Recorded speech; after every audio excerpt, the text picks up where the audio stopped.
जी, good evening class. Good evening sir. जी, good evening sir. Very good evening to all of you. कैसे हैं आप सब?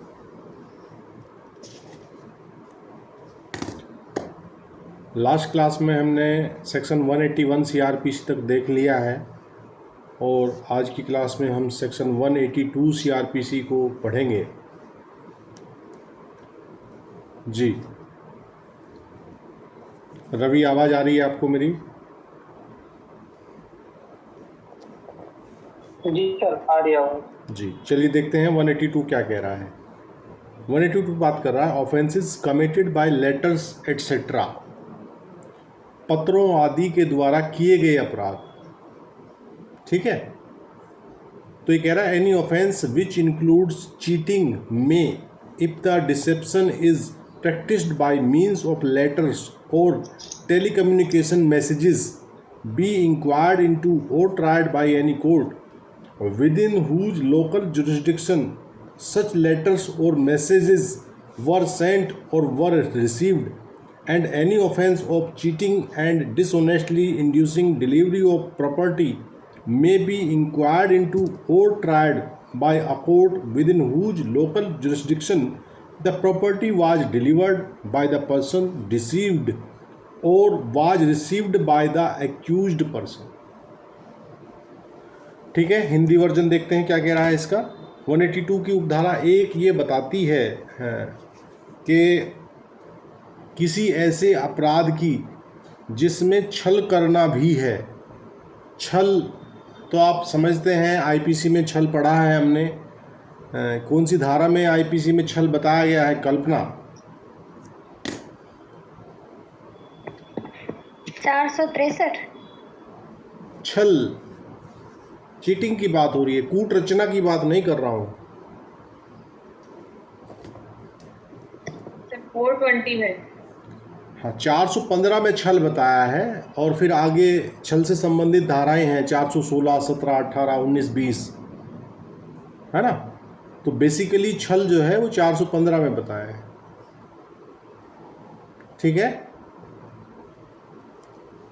तो ये कह रहा है कि किसी ऐसे अपराध की जिसमें छल करना भी है, जांच या उनका विचारण उस दशा में जिसमें ऐसी प्रवंचना पत्रों या दूर संचार संदेशों के माध्यम से की गई है, ऐसे न्यायालय द्वारा किया जा सकता है जिसके स्थानीय अधिकारिता के अंदर ऐसे पत्र या संदेश भेजे गए या प्राप्त किए गए हैं।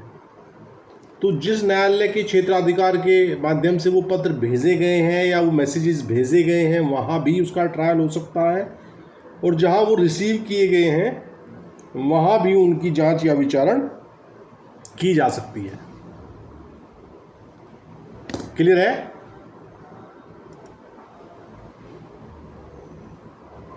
जी, सोनम त्यागी जी। जी जी सर। जी सोनम, हम लोग सीआरपीसी पढ़ रहे हैं और सीआरपीसी में हम लोग वो चैप्टर नंबर कौन सा चल रहा है हमारा? एनु 13। चैप्टर नंबर 13 चल रहा है और चैप्टर नंबर 13 जो है वो इस विषय में बात करता है कि अपराधों का विचारण और उनकी जांच जो है वो कहाँ की जाएगी। ठीक है सोनम? जी सर।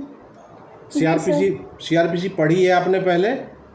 एलएलबी के दौरान पढ़ी होगी। जी थोड़ी। हाँ, लेकिन जी, वो उस हिसाब से पढ़ी होगी। एग्ज़ाम में यूनिक आते हैं वो पढ़ के, जिन्हें हम पेपर देते थे, आपने भी उसी से दिए होंगे जहाँ तक मैं विचार कर रहा हूँ। जी सर। हाँ, तो हम लोग चूँकि यहाँ हमारा पर्पज़ जो है वो बड़ा एग्ज़ाम क्रैक करने का होता है, तो हमें कानून को बड़ा डीपली समझना होता है पहले। ठीक है, तो एक एकेडमिक जो एलएलबी की परीक्षा पास करने वाली पढ़ाई है वो हमारी यहाँ जुडिशरी की एग्ज़ाम के लिए पर्याप्त नहीं होती है, उसको इन्हांस करना पड़ता है हमें, है ना। तो आपके पास बेरेक्ट तो होगा ना उसका, सीआरपीसी का है कि नहीं है? सर आईपीसी का है, आईपीसी एविडेंस का। अच्छा, कोई बात नहीं। देखिए, जब आप अध्ययन करेंगे तो आपको अपने सभी जितने भी सिलेबस में आपके एक्ट आते हैं उनके सभी बेरेक्ट्स आपके पास होने चाहिए। ठीक है? जी सर। हाँ, जी सर। तो हम कहाँ थे भाई?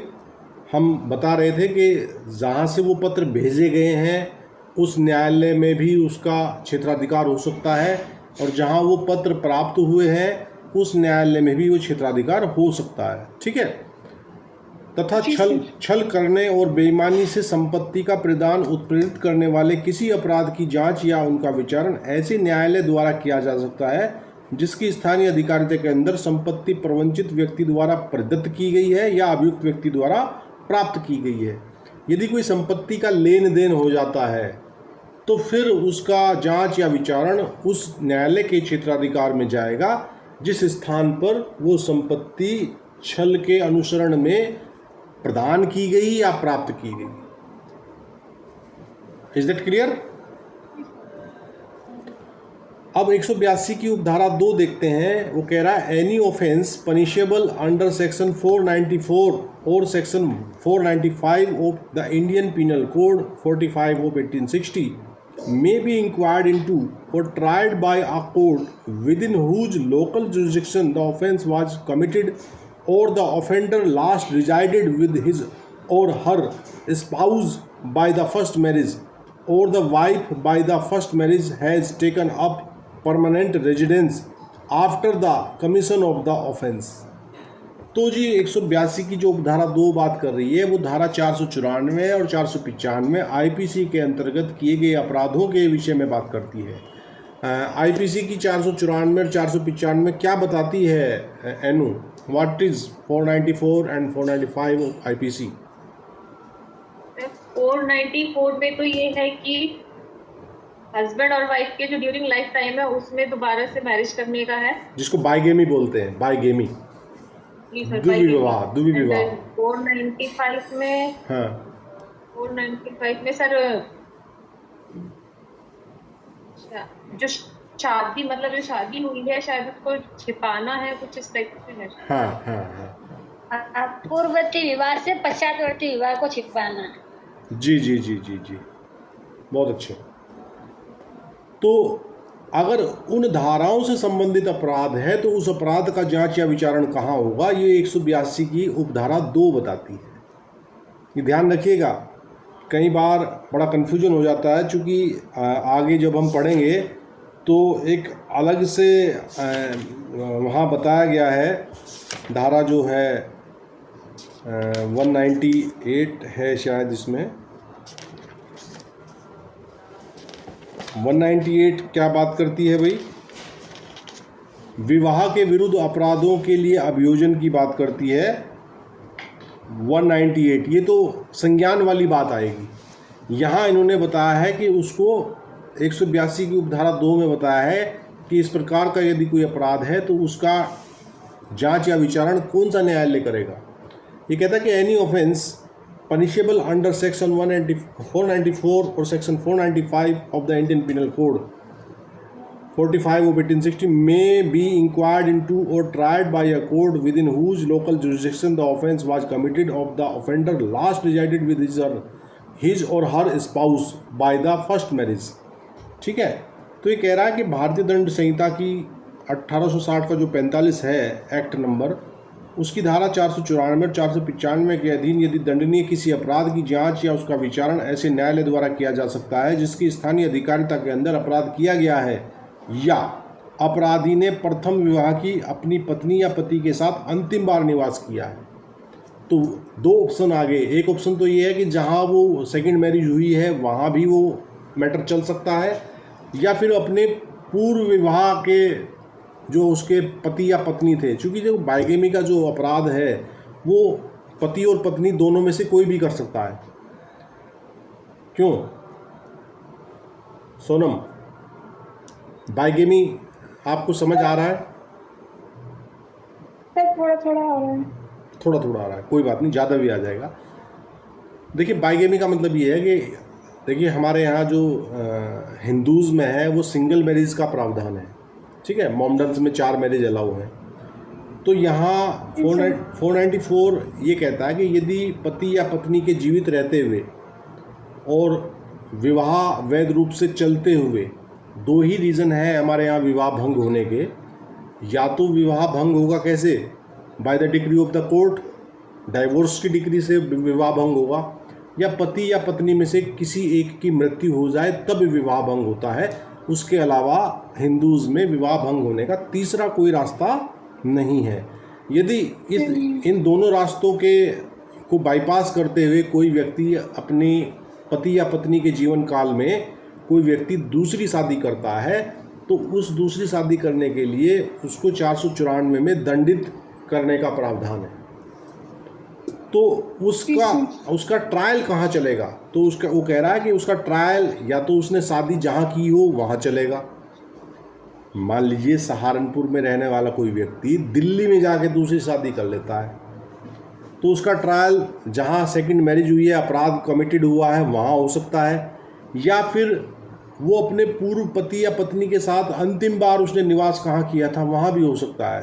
तो दो ऑप्शन खुल के आ गए, या तो सहारनपुर की कोर्ट में उस मैटर को उठाया जा सकता है, या फिर जहाँ वो उसने शादी की है उस शादी किए जाने वाले स्थान पर उस मैटर को उठा सकता है। क्लियर है अनु?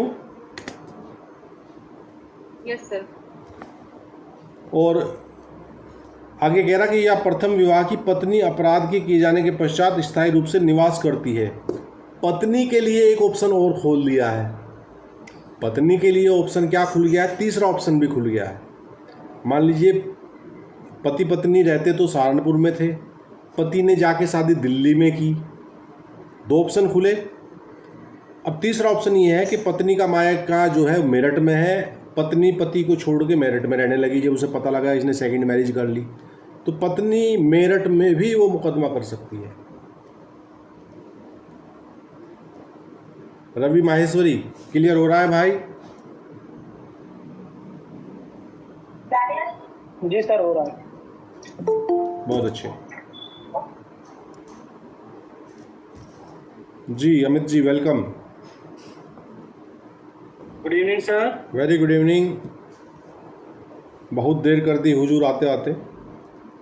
सर मुझे गाय का दूध निकालना पड़ा, मैं इसलिए देखिए वो बहुत ज़रूरी है। अगर दूध नहीं निकालोगे तो चाय भी नहीं मिलेगी, ना दूध मिलेगा ना दही मिलेगी।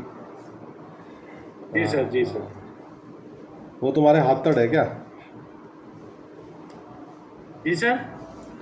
हाथ बोलते हैं जिसको वो आदत हो जाती है ना कि वो मुझे ही दूध देती है किसी और नहीं को। ऐसी तो नहीं है, पर करना मुझे ही पड़ रहा है अभी उसका। चलिए, हमने सेक्शन 182 को डिस्कस किया है और 182 में हमने पत्रवादी के द्वारा जो किए जाते हैं अपराध उनके बारे में डिस्कस किया है। और इसकी उपधारा 2 जो है वो वैवाहिक जो अपराध है 494 और 495 के विषय में बताता है कि भाई अगर इन धाराओं के अपराध है तो उनका जांच या विचारण कहाँ होगा। तो ये हमने एक धारा डिस्कशन की है आपकी एब्सेंस में। ठीक है, आप वीडियो देख लीजिएगा, उसमें आपको क्लियर हो जाएगा। ठीक, तो एक केस लो नोट कर लीजिए आप लोग। टेकू मल्ला मुन्ने बनाम CB अम्मा नम्मा, ये साउथ के नाम ऐसे होते हैं। टेकू मल्ला मुन्ना, मुन्ने बल्कि मुन्ने, मुँह ने पे डबल आई की मात्रा। टेका मुल्ला मुन्ने वर्सेस CB अम्मा नम्मा, 1991 का केस है, CRLJ का केस है, 548 है। नोट हो गया भाई सबको?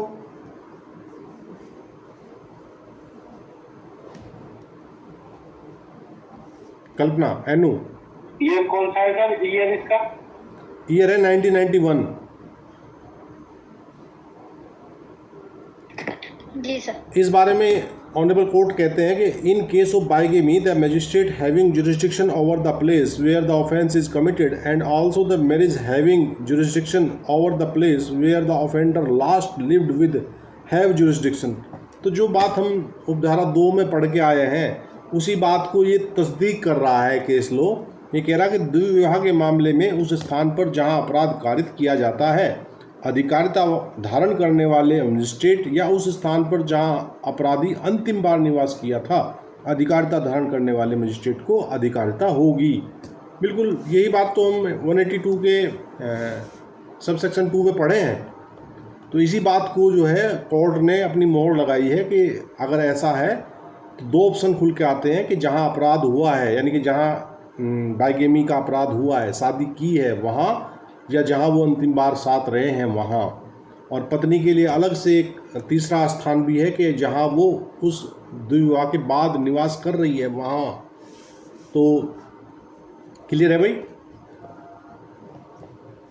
अब 183 ये बात करता है ऑफेंस कमिटेड ऑन जर्नी और वॉयज, यात्रा या जल यात्रा में किया गया कोई अपराध, तब क्या स्थिति होगी।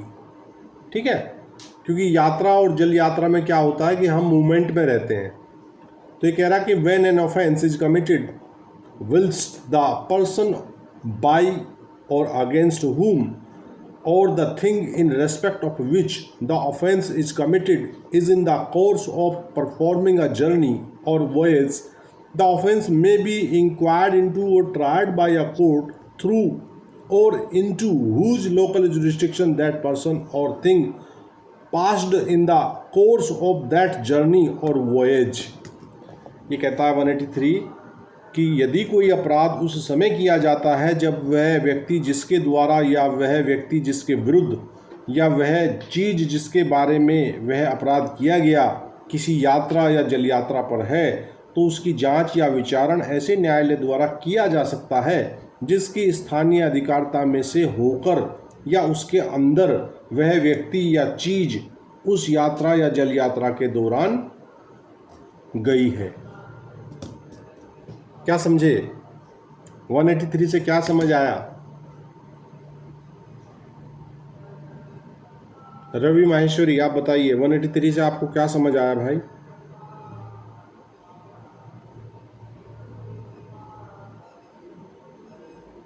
रवि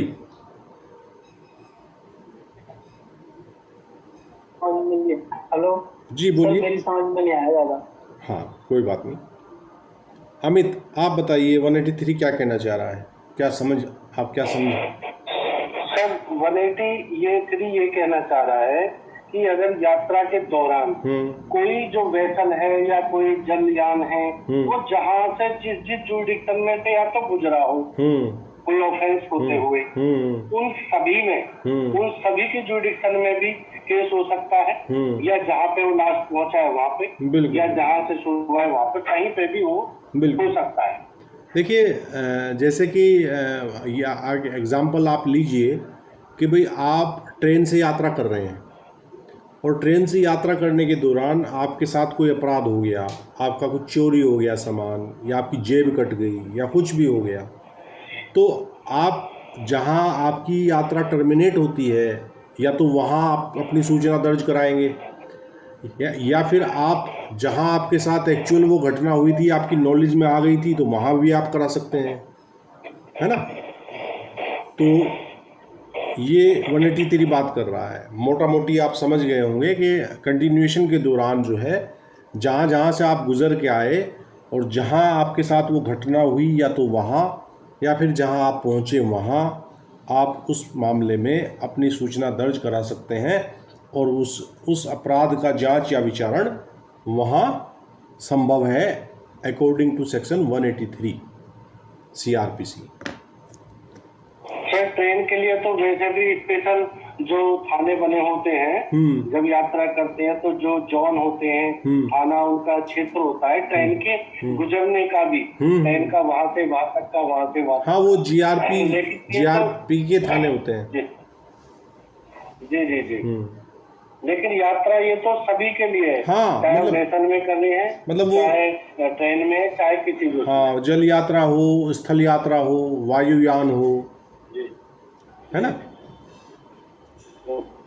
भाई। मान लीजिए वायुयान से आप जा रहे हैं और वायुयान में ऊपर हवा में उड़ते हुए आपके साथ कोई अपराध हो गया, तो अब एग्जैक्टली वो किस क्षेत्राधिकार से उड़ रहा था वहाँ उस टाइम, अब वहाँ थोड़ी आप बिल्कुल हवाई जहाज में से उतर के रिपोर्ट कर दोगे भाई। हवाई जहाज तो जब इसमें तो थोड़ा सा ट्विस्ट भी आ जाएगा सर।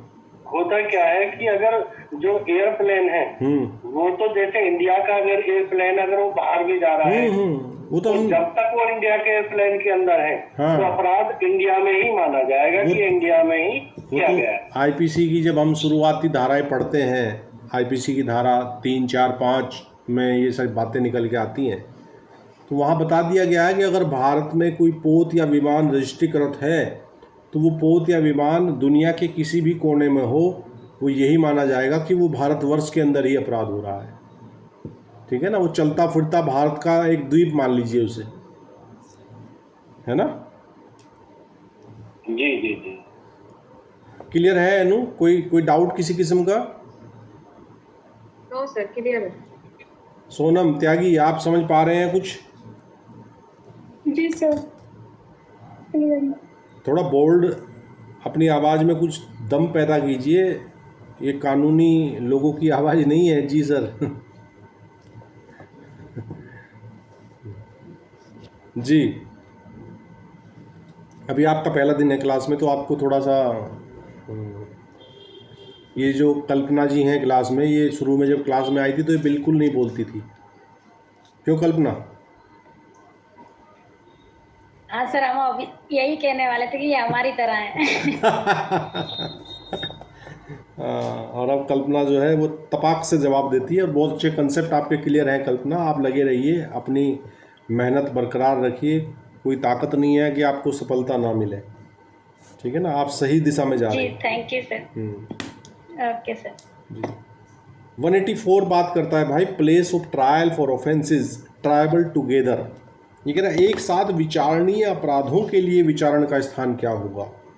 तो ये कह रहा है the offences committed by any person are such that he may be charge with and tried at one trial for each such offence by virtue of the provisions of section 219, section 220 and section 221। देखिए, जब हम आगे धारा पढ़ेंगे 219, 220 और 221, तो वहाँ बात की गई है कि एक व्यक्ति के द्वारा जो है किए गए अपराध जो हैं वो उनको क्लब कर दिया जाता है ना। तो उसमें जब आगे पढ़ेंगे डीपली तो वहाँ समझेंगे उनको। तो उसमें सामान्यतः ये है कि एक ही वर्ष के दौरान यदि एक व्यक्ति के द्वारा एक जैसे अपराध किए गए हों तो उनको क्लब करके सुनवाई की जा सकती है। ऐसा कुछ वहाँ हम पढ़ेंगे जब आगे जाएंगे। ठीक है। और बी पार्ट कह रहा था ऑफेंस और offences committed by several persons are such that they may be charged with the tried together by virtue of the provisions of section 223। और 223 भी आगे ऐसी ही बात करता है, जब कई व्यक्तियों के द्वारा किया गया अपराध या किए गए अपराध ऐसे हैं उनके लिए उन पर धारा 223 के उपबंधों के आधार पर एक साथ आरोप लगाया जा सकता है, विचारण किया जा सकता है। तब क्या स्थिति होगी? तब कह रहा the offences may be inquired into or tried by any court competent to inquire into or try any of the offences. ये कह रहा कि तब जो है वैसे प्रत्येक न्यायालय को ऐसा राइट होगा कि वो उस मामले की जांच या विचारण कर सके जिन जिन के क्षेत्राधिकार में वैसा अपराध हुआ था। लेकिन अगर एक कोर्ट ने उसमें संज्ञान लेकर कार्रवाई शुरू कर दी तब फिर दूसरे न्यायालय उससे बाढ़ हो जाएंगे। ठीक है ना। तो 184 समझ आया भाई? 184 सीआरपीसी आपको कुछ पल्ले पड़ा?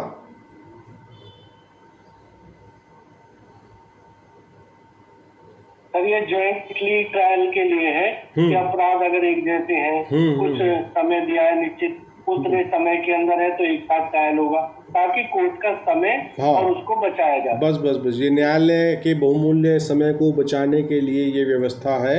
और ये व्यवस्था आगामी धाराओं में हम पढ़ेंगे। धारा 219, 220, 221, 223 जब हम पढ़ेंगे तब इसको कोरिलेट करके आपको फिर समझाऊंगा एक बार।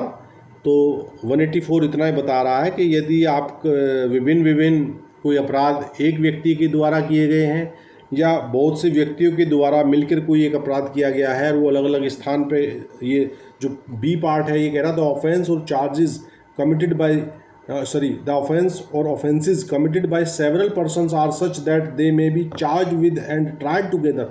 तो उनका मतलब उनकी नेचर ऐसी होनी चाहिए कि उनकी सुनवाई जो है वो एक साथ की जा सके। टुगेदर तो आप जानते ही हैं, टुगेदर शब्द क्या होता है, क्या मतलब होता है टुगेदर का रवि? सर एक साथ, जैसे बोलते हैं ना गेट टुगेदर, एक साथ। The next one is 185। ये कह रहा power to order cases to be tried in different sessions divisions विभिन्न सेशन खंडों में मामलों के विचारण का आदेश देने की शक्ति। सेशन खंड क्या होता है आप जानते हैं, सेशन खंड हम पढ़ चुके हैं। क्या होता है सेशन खंड, कल्पना? सर जिला न्यायालय धारा 9 में वर्णित किया गया है। देखिए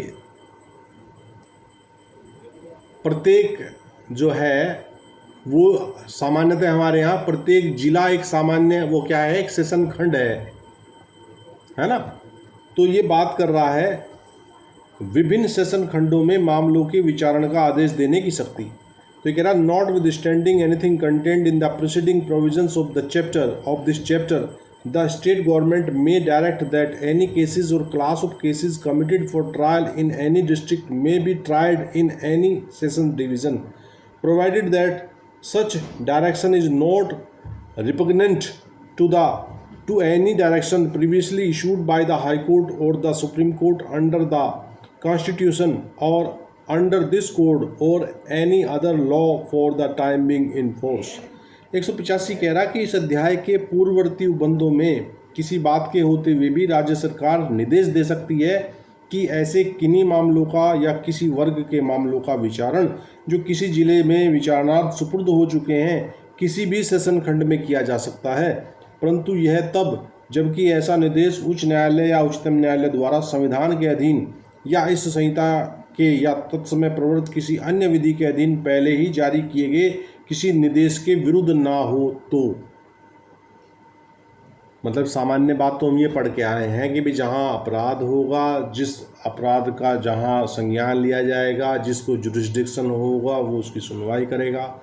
लेकिन एक 185 ये कह रहा है कि किसी मामले को या किसी वर्ग विशेष मामले को जो है वो राज्य सरकार किसी अन्य सेशन खंड से भी उसकी सुनवाई करवा सकती है। क्या समझे? राज्य सरकार ऐसा निर्देश दे सकती है कि किसी ऐसे मामलों या किसी वर्ग के मामलों का विचारण जो किसी जिले में विचारणार्थ सुपुर्द हो चुके हैं किसी भी सेशन खंड में किया जा सकता है। कुछ समझे? जैसे मैं आपको एग्जाम्पल के तौर पर समझाऊं कि अभी कुछ दिनों पहले तक जो है एक स्पेशल गैंगस्टर एक्ट के जो मामले होते थे वो कहाँ सुनवाई होती थी? मंडल स्तर पर उनकी कोर्ट बनी हुई थी। जो हमारा मंडल होता है उस मंडल स्तर पे कोर्ट बनी हुई थी। वहाँ ही जैसे कि एग्जाम्पल के तौर पे हमारा सहारनपुर मंडल है और सहारनपुर मंडल के 3 ज़िले आते हैं, इसमें खुद सहारनपुर, मुजफ्फरनगर और शामली। तो तीनों ज़िलों के गैंगस्टर के मामलों की कोर्ट जो है वो हमारे यहाँ सहारनपुर में हुआ करती थी। ऐसे ही मेरठ मंडल की मेरठ में हुआ करती थी। तो फिर मीनवाइल क्या किया, राज्य सरकार ने ऐसा निर्देश दिया कि नहीं, इसको ना जिला स्तर पे आप डिस्ट्रीब्यूट कर दीजिए। तो अब प्रत्येक मामले, जो मामले हमारे यहाँ चल रहे थे वो हमारे सेशन खंड में, मतलब मंडल वाले सेशन खंड में जिनकी सुनवाई हो रही थी, उनको डायरेक्शन देने के बाद क्या हुआ, वो अपने अपने सेशन खंड में तबादला उनका हो गया। Is that clear? तो क्या होता था कि अपराध तो होता था गैंगस्टर का शामली में, तो कायदे में तो उसकी सुनवाई शामली में होनी चाहिए थी, लेकिन तत्कालीन व्यवस्था के दौरान क्या हो रहा था कि सुनवाई हो रही थी सहारनपुर में, सुनवाई हो रही थी मेरठ में, वहाँ के अकॉर्डिंगली।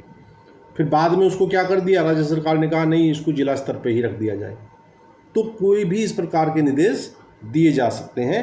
और इसके प्रोविजो ये कह रहा कि यदि कोई हाई कोर्ट या सुप्रीम कोर्ट का कोई निर्देश है तो उस पर राज्य सरकार का निर्देश ओवरराइडिंग इफेक्ट नहीं रखेगा। Is that clear? इसके लिए सर जो सीबीआई की कोर्ट होती है हाँ, वो आज भी रहती है। बिल्कुल बिल्कुल, सीबीआई कोर्ट, हाँ, सीबीआई के लिए विशेष न्यायालय बने हुए हैं। कि हाई कोर्ट तो जो एक डिस्ट्रिक्ट से दूसरे डिस्ट्रिक्ट के लिए कर सकता है ट्रांसफर, और सुप्रीम कोर्ट एक स्टेट से दूसरे स्टेट में। बिल्कुल बिल्कुल बिल्कुल। चलिए सेक्शन 186 देखते हैं। सेक्शन 186 कह रहा है कि high court to decide in case of doubt district where inquiry or trial shall be take place. ये कह रहा है कि संदेह की दशा में उच्च न्यायालय का वह जिला विनिश्चित करना जिसमें जांच या विचारण होगा। यदि कोई डाउट क्रिएट हो रहा है, कोई संदेह उत्पन्न हो रहा है तब मामला जो है वो हाई कोर्ट के पाले में जाएगा। हाई कोर्ट तय करेगा कि किसकी सुनवाई कहाँ होनी चाहिए। ये कह रहा 186 where 2 or more courts have taken cognizance of the same offence and a question arises as to which of them ought to inquire into or try that offence, the question shall be decided a। ये कह रहा कि जहाँ दो या अधिक न्यायालय एक ही अपराध का संज्ञान कर लेते हैं तो वहाँ प्रश्न ये उठता है कि उनमें से उस अपराध की जांच या विचारण किसे करना चाहिए, तो वहाँ वह प्रश्न कौन करेगा तय। ये कह रहा कि if the courts are subordinate to the same high court by that high court. ठीक है, ये कह रहा है कि यदि वे न्यायालय एक ही उच्च न्यायालय के अधीनस्थ हैं तो उन न्यायालयों के ऊपर जो उच्च न्यायालय है वो तय करेगा। और बी पार्ट कह रहा कि if the courts are not subordinate to the same high court by the high court within the local limits of whose appellate criminal jurisdiction the proceedings were first commenced and thereupon all other proceedings in respect of that offence shall be discontinued। और B part इसका कह रहा है कि यदि ऐसे session खंड हैं जो अलग अलग हाई कोर्ट से गवर्न होते हैं, वो कैसे हो सकता है कल्पना?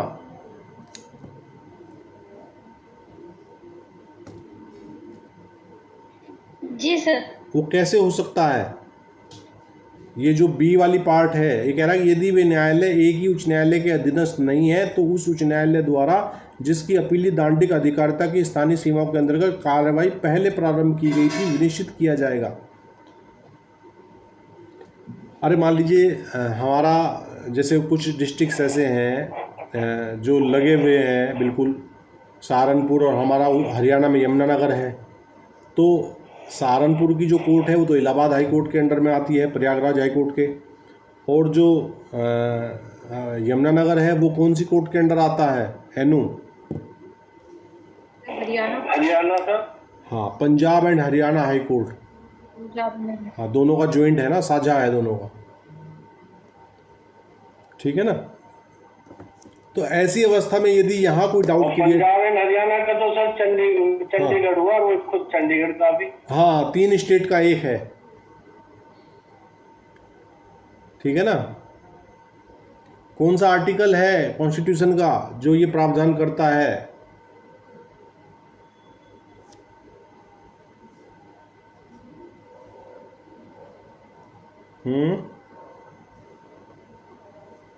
सर अपीली अधिकारिता ना, कि भाई एक से अधिक राज्यों का एक हाई कोर्ट हो सकता है।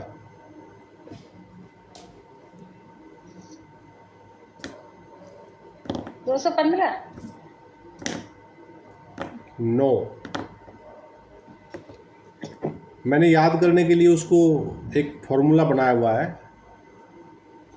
231 है, 2-3 राज्यों का एक हाई कोर्ट। 231।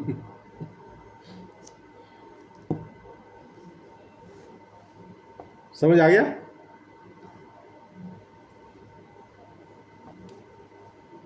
Yes sir. जी सर। तो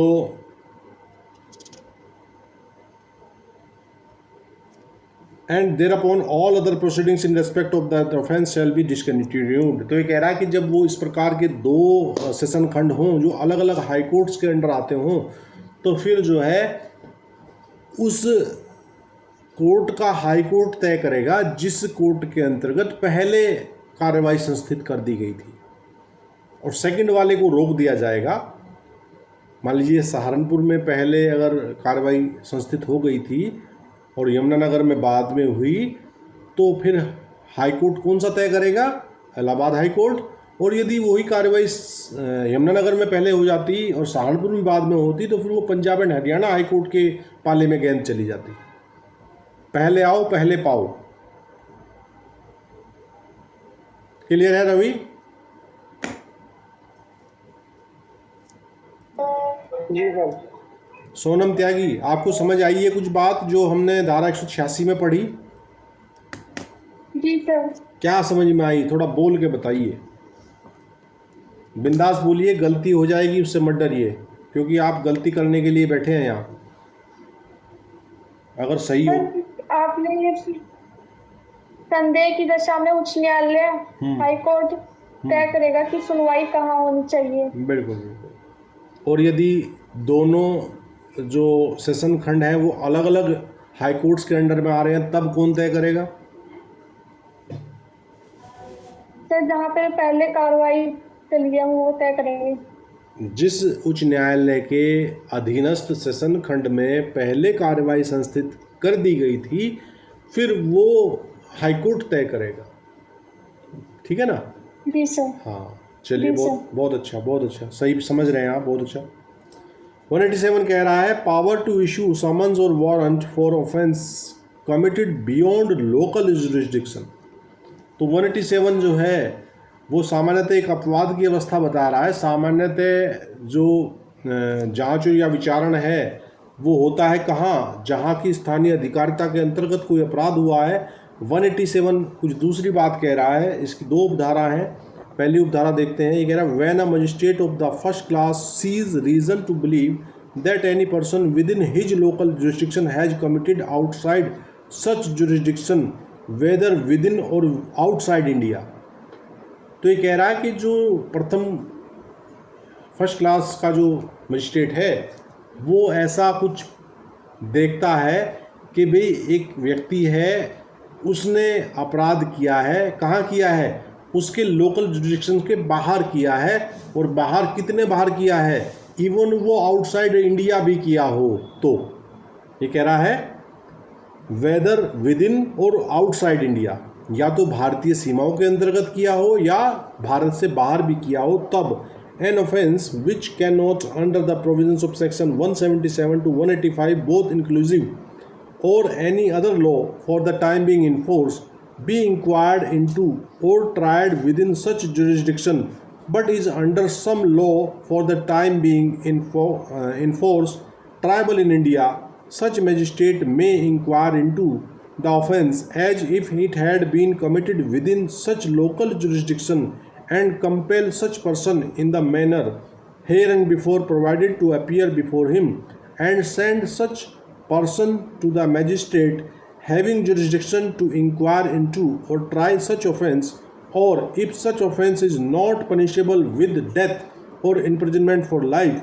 and such person is ready and willing to give bail to the satisfaction of the magistrate acting under this section, take a bond with or without sureties for his appearance before the magistrate having such jurisdiction।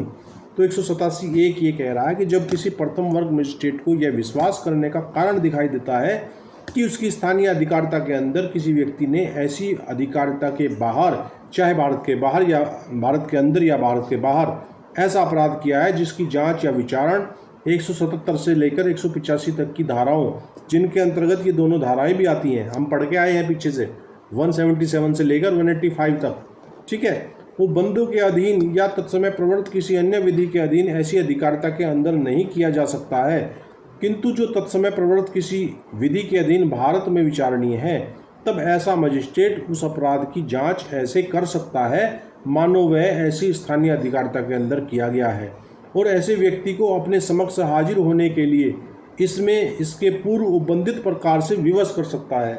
ये कौन से उपबंधित प्रकार हैं भाई? Magistrate अपने सामने किसी व्यक्ति को बुलाने के लिए कौन से राइट्स मिले हुए हैं मजिस्ट्रेट को? जी,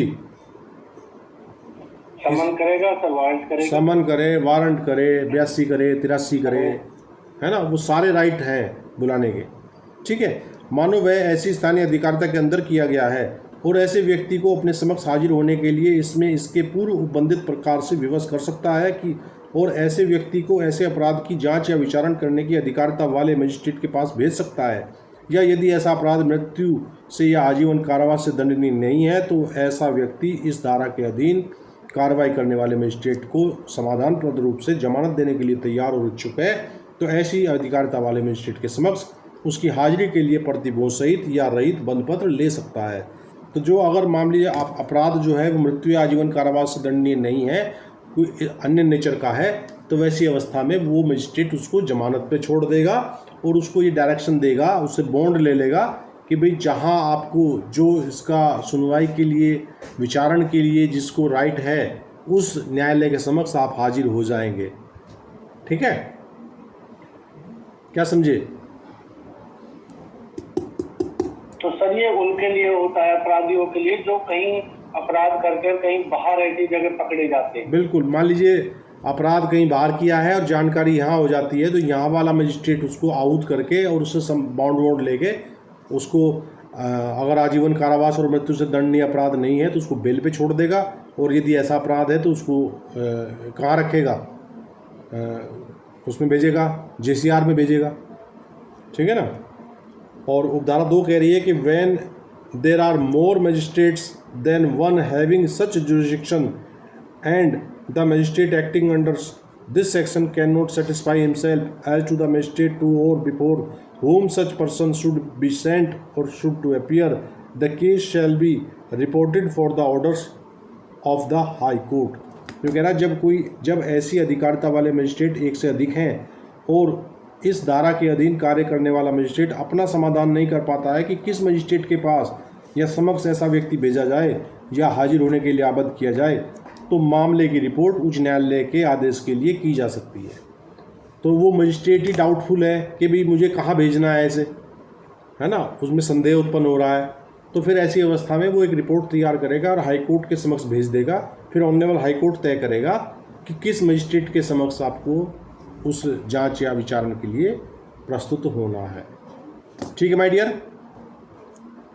तो चलिए आज की क्लास को हम यहीं विराम देते हैं। मुझे एक्चुअली माता जी को डॉक्टर के यहाँ लेके जाना है भाई, अपॉइंटमेंट है, और मिलते हैं नेक्स्ट क्लास में। All the best, good night to all of you. Thank you sir. जय हिंद, जय भारत। Thank you sir.